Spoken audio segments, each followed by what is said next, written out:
Neste vídeo eu vou resolver alguns exercícios com vocês que usam os comandos if, ou while, ou for para poder fixar esse conteúdo. Eu peço que vocês façam outras listas de exercícios também para poder fixar esse tipo de raciocínio. Então vamos lá.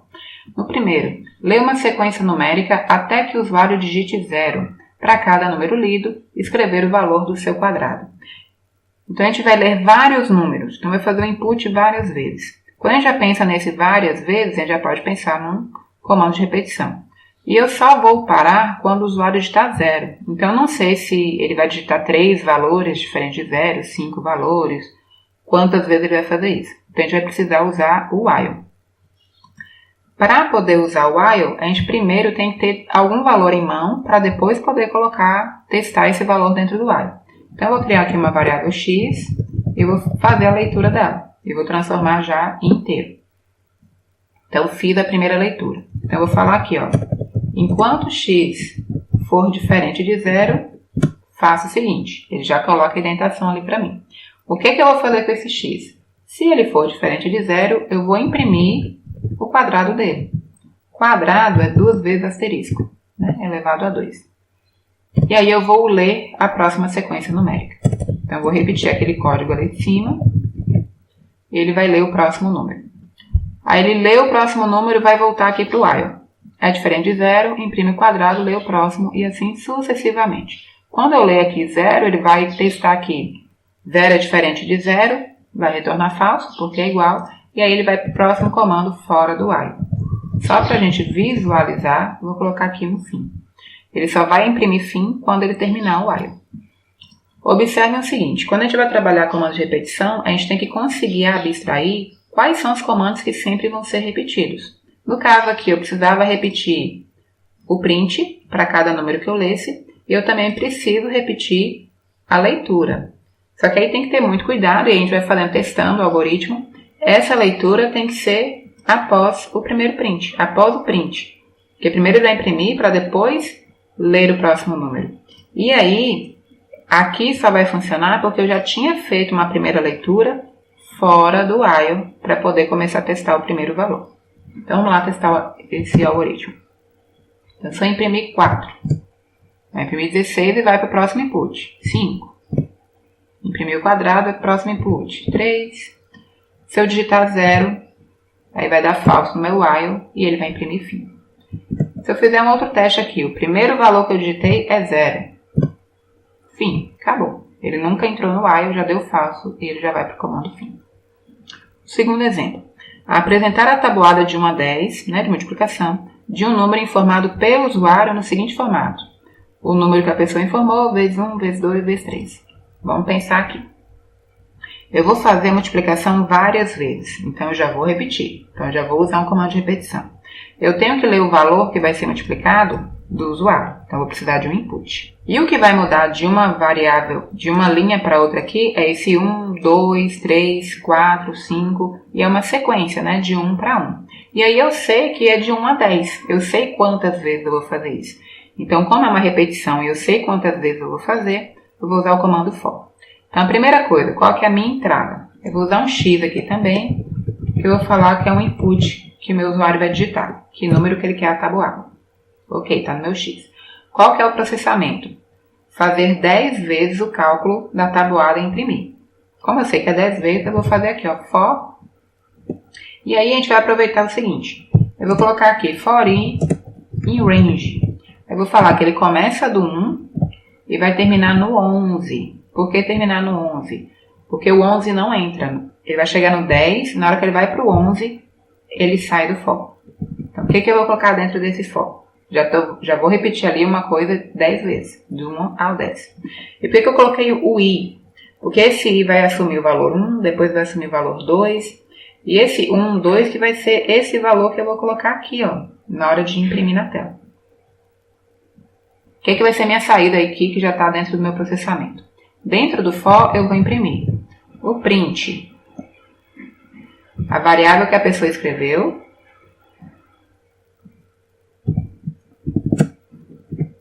multiplicado pelo i. Então, está mostrando até agora 2. Vamos falar que a pessoa digitou 2. Vai aparecer 2, asterisco, 1, depois 2, depois 3, depois 4. E aí vou colocar aqui igual. Quando a gente coloca para imprimir vários valores aqui separados por vírgula, sempre vai ter um espaço no lugar dessa vírgula aqui. Esse espaço que eu colocar aqui não vai fazer diferença. A vírgula, na hora de imprimir, já vai fazer um espaço. Vou colocar outra vírgula, o que eu quero colocar lá na frente? O resultado, de fato, da multiplicação, que é x vezes y. Ok. Ele vai imprimir isso aqui para mim de 1 a 10, né? Quando chega no 11 ele sai. E vai ter feito a tabuada que a pessoa digitar. Então, vamos lá testar. Vou colocar 3. Ele imprimiu toda a tabuada. 3 vezes 1, 2, 3. Aí observe aqui que o 3 é o x, o i é o que está dentro do for. Então, ele foi lá de 1 a 10. E aqui eu fiz o cálculo mesmo lá dentro do meu print. Na lista de exercício eu coloco uma variação desse exemplo aqui para vocês trabalharem em cima desse cálculo. Terceiro exemplo. Faça um algoritmo que leia a altura de um grupo de pessoas e imprima a altura média. A leitura de alturas deve parar quando o usuário informar que não deseja mais continuar. Então vamos pensar. Então nós vamos precisar, para resolver esse problema, das entradas. A entrada vai ser todas as alturas que forem digitadas. E para cada altura digitada, eu vou precisar somar. Então eu preciso de uma variável para guardar essa soma. Então eu vou criar aqui uma soma altura. E essa soma altura eu já vou inicializá-la com 0. Porque antes de eu ler qualquer altura, ela vale 0. E a cada altura que eu for lendo, eu vou acrescentando a soma altura. Então ela já tem que ter um valor inicial que não vai interferir no resultado. E para calcular a média, eu preciso da quantidade. Então eu vou criar aqui a variável quantidade. E aí eu também vou começar com 0, porque para cada altura lida eu vou somar mais 1. Para que no final eu consiga calcular a média. Bom, como a gente vai assumir que o primeiro valor o meu usuário quer digitar, eu vou criar uma variável que é o que eu vou usar para testar, se ele quer continuar ou não. Então eu vou chamar aqui de continua e já vou atribuir como valor 1. E aí eu vou criar meu while, que eu vou fazer aqui, ó, se continua igual a 1, então faço o seguinte. Então aqui, o primeiro teste, a primeira vez, ele vai entrar. Porque eu atribuí o valor 1. Eu estou assumindo que a primeira vez meu usuário quer e as próximas vezes que eu vou perguntar. Então, ele quer informar a primeira altura. O que eu vou pedir para ele? Vou ler aqui a variável altura, que vai ser um float de um input. Então, eu vou colocar aqui informe a altura. A pessoa digitou a altura. O que eu faço com essa altura? Somo na variável altura. Que a gente vai pegar o que já tem na variável altura, mais a variável que acabou de ser informada. Para diminuir esse código, a gente pode fazer aqui, ó. Quando eu pego uma variável que recebe o valor que ela já tem mais alguma coisa, eu posso fazer simplesmente isso daqui, ó. Soma altura mais igual altura. Peguei a altura que acabou de ser digitada e coloquei em soma altura. Na próxima, também estou colocando lá dentro de soma altura. E lá em quantidade, eu vou somar o que tem em quantidade mais 1. Estou acrescentando 1 cada vez que eu informar a altura. Beleza. Li a altura, coloquei os valores onde eu preciso, e aí eu vou perguntar para o usuário, deseja continuar? E aí eu vou ler novamente a variável continua. E aí eu vou colocar o input, deseja continuar? E aí eu vou informar o meu usuário. 0 é não e 1 é sim. Se ele informar o número 1, ele vai perguntar, continua igual a 1? Aí ele lê o próximo, atribui os valores que eu preciso e pergunta novamente. Quando digitar 0, isso aqui vai dar falso e vai sair do while. Então, no while, eu só vou perguntar os valores, que eu preciso repetir. Para calcular a média, tem que ser fora do while. Eu só consigo calcular a média depois que eu tiver todo o somatório, depois que eu tiver terminado de ler as alturas. Então, fora do while, depois que ele digitar 0, aí eu vou calcular a média. Eu vou criar aqui a variável média, que vai ser a soma das alturas dividido pela quantidade. E eu vou imprimir na tela. A média das alturas é, posso colocar uma vírgula aqui, média. Vamos testar? Então, a primeira altura, vou colocar 2. Deseja continuar? Sim. Aí ele pergunta a próxima. A próxima altura é 1.4, lembrando que vírgula é ponto. Quero continuar. E a próxima altura é 1.8. Não quero mais continuar. Ele vai me informar, a média das alturas é 1,73, etc. Aí lembrando que a gente pode formatar, como eu já apresentei para vocês anteriormente. Reforçando aqui, ó, dentro do while é a leitura, que tem que repetir. Eu não vou calcular a média várias vezes. Eu vou calcular a média uma única vez. Então, é fora do comando while.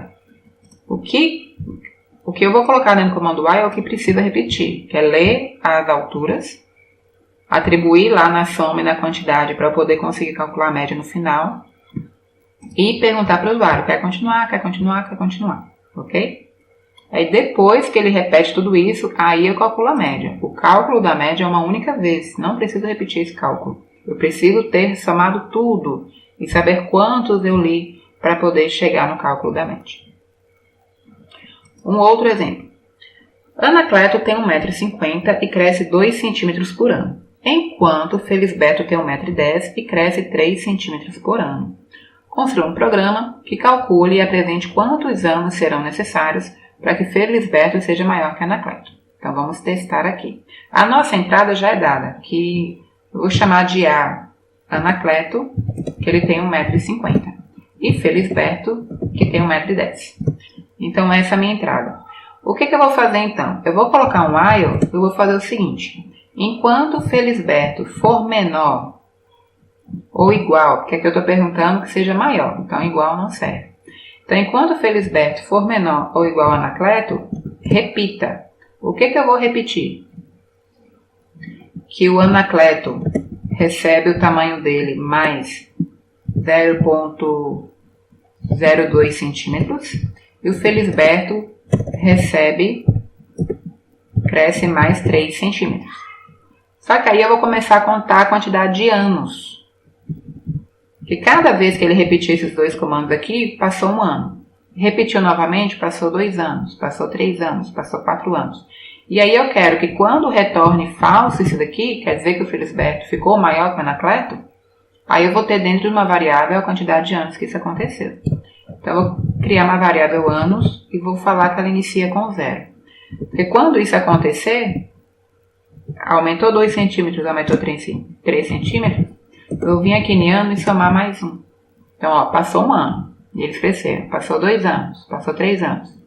Quando esse while parar, a variável anos vai ter a quantidade de anos que foram necessários para um passar do outro. E aí no final eu vou dar um print. A quantidade de anos, vou colocar tantos anos que isso vai acontecer. Então, o while aqui, quando eu coloco esse mais igual a 1, cada vez que ele faz uma repetição, é um ano que passou. Quando essa repetição parar, quer dizer que um passou do outro, eu vou ter dentro dessa variável anos a quantidade necessária para que isso tenha acontecido. Vamos lá testar. Não tem nenhuma entrada, né? Não tem nenhum input. Eu já coloquei o input lá, 1.5, 1.1. E aí foram 41 anos para um poder passar do outro, para que um seja maior, para que o Felisberto seja maior que o Anacleto. Observem que eu não precisei contar na mão e o computador fez isso rapidamente online para a gente. Um outro exemplo. Construa um programa que leia um conjunto de 20 números inteiros e mostre qual foi o maior e o menor valor fornecido. Então, o que a gente vai precisar aqui? A gente vai ler vários números e a gente vai ler 20 números. Então, a gente vai repetir aqui um for. A gente pode falar aqui um for um range 20. Porque o valor desse aí não vai fazer diferença para a gente. E aqui, dentro desse for, a gente vai fazer um input de valores inteiros. Então, eu vou falar que toda vez que eu ler esse valor inteiro, eu vou atribuir a variável x. E vai ser inteiros. Certo? E aí eu tenho que descobrir qual que é o maior e qual que é o menor. Para fazer isso, a gente precisa criar uma variável onde eu vou guardar o valor maior e criar uma variável que vai guardar o menor valor. E aí o que a gente vai fazer? A gente não tem ideia se o menor valor vai ser positivo ou negativo. E não tem ideia, né, de que número que a pessoa poderia informar. Então o que a gente vai fazer? O primeiro valor que a pessoa digitar vai ser o maior valor e vai ser o menor valor, certo? Então, o maior valor vai ser o primeiro input digitado. E assim como o menor valor. Então, Então, o primeiro input que for feito vai ser atribuído à variável maior e à variável menor. Se a pessoa digitar só o número 5 dá o maior e o menor valor naquele momento. Aí aqui o meu range vai para 19, porque o 20º já está sendo feito fora do for. Então aqui dentro do for eu já tenho qual que é o maior e menor valor da primeira entrada. Aí eu vou fazer a segunda entrada, digitou 7. Aí o que eu vou ter que fazer? Eu vou ter que testar se o segundo valor que foi digitado é maior que o que eu tenho no anterior ou se é menor no que eu já tenho guardado dentro da variável menor. Então eu vou ter que fazer dois ifs. Então se x for menor do que tem dentro da variável menor, o que eu vou fazer? Essa variável menor vai ser atualizada. Ela vai receber x, porque x agora é o menor valor que eu li. Se não for, não vou fazer nada. Agora, se x for maior do que eu já tenho dentro da variável maior, eu vou atualizar o valor maior. Então, maior agora recebe x. Na hora que ele vier para o terceiro valor, ele vai ler novamente um próximo valor e vai verificar se esse valor que foi digitado, ele é o menor de todos que já foram lidos ou se ele é maior de todos que já foram lidos. E isso ele vai fazer 19 vezes. Depois que ele terminar tudo que foi lido, aí eu vou imprimir qual que é o resultado. A impressão do resultado final, qual que é o maior, qual que é o menor, não é repetição. Eu vou fazer isso uma única vez. Então tem que estar fora do comando for. Então eu vou lá imprimir o maior, é o que tiver dentro da variável maior, e o menor, o que tiver dentro da variável menor. Para a gente poder testar aqui, eu vou diminuir esse valor aqui do range para 4, tá bom? Que aí ele vai ler 5 valores. Vamos ler lá, vamos colocar 1. O erro aqui, eu não posso atribuir um único input para duas variáveis. Então eu vou colocar aqui x recebe int input, maior recebe x e menor recebe x. Que aí vai dar o resultado que eu queria fazer. Então, eu vou começar com 1. 1, 2, 3, 4, 5. O maior é 5 e o menor é 1. Se eu fizer decrescente agora, 5, 4, 3, 2, 1. O maior é 5 e o menor é 1. Se eu fizer variado, 4, 3, 9, 2, 17. O maior é 17 e o menor é 2. Um último exemplo. Ler 3 valores A, B e C, representando as medidas dos lados de um triângulo, e escrever se formam ou não um triângulo. Observação que para formar um triângulo, o valor de cada lado deve ser menor que a soma dos outros dois lados. Aqui a gente não tem nada de repetição. A gente vai ler 3 valores e testar, verificar se eles formam ou não um triângulo. Então, a minha entrada A, B e C, a gente pode falar que são valores inteiros, poderia tratar como float também. E aí eu vou fazer um map, né? Inteiros de input, eu vou fazer um split aqui que vai ser numa vírgula. Tá bom? Então eu vou digitar os valores separados por vírgula. E aí eu tento testar se forma ou não triângulo. Então cada lado vai ser uma condicional, vai ser um se, né? Se formar o triângulo, aí eu vou imprimir forma um triângulo. Se retornar falso, vou colocar não forma um triângulo. Mas qual condição que eu vou colocar aqui no meu if? Cada lado deve ser menor que a soma dos outros dois lados. Então eu vou começar pelo lado A. O lado A tem que ser menor que a soma de B com C. E todos os lados, né? Cada lado deve ser menor que a soma dos outros dois. Então, e B tem que ser menor que A mais C. E C tem que ser menor que A mais B. Se isso retornar verdadeiro, só vai retornar verdadeiro se as 3 condições retornarem verdadeiras, ele vai imprimir e forma um triângulo. Se não, se uma delas retornar falso, vai colocar não forma um triângulo. Vamos testar. Se eu colocar 4, 4, 8, não forma um triângulo. Se eu colocar 4, 4 e 4, forma um triângulo. Se eu colocar 4, 5 e 5, forma um triângulo, ok? Aqui foram só alguns exemplos para vocês terem ideias de formas de resolução de situações diferentes, principalmente essa parte de acumular valores para serem usados fora do comando de repetição, ou estruturas que têm aqui operadores lógicos, que são situações que a gente vai lidar com frequência. Mas é necessário que vocês resolvam uma lista de exercícios para ver outras situações, ou mesmo pegue essa mesma lista que eu vou compartilhar com vocês e tentem resolver sem olhar a resposta, para ver se vocês chegam em resultados parecidos. Lembrando que o algoritmo aqui é uma forma de pensar, a minha forma que eu estou colocando para vocês, mas cada pessoa tem uma interpretação diferente. O que tem que acontecer igual, independente da maneira de pensar? O resultado aqui tem que ser igual, independente do código que vocês coloquem aqui. Se a pessoa digitar 4 para calcular o quadrado, o resultado tem que dar 16. Mas a gente pode chegar nesse 16 de várias formas possíveis, tá bom? Qualquer dúvida, coloquem no fórum, mandem mensagens para a gente poder fixar bem esse conteúdo.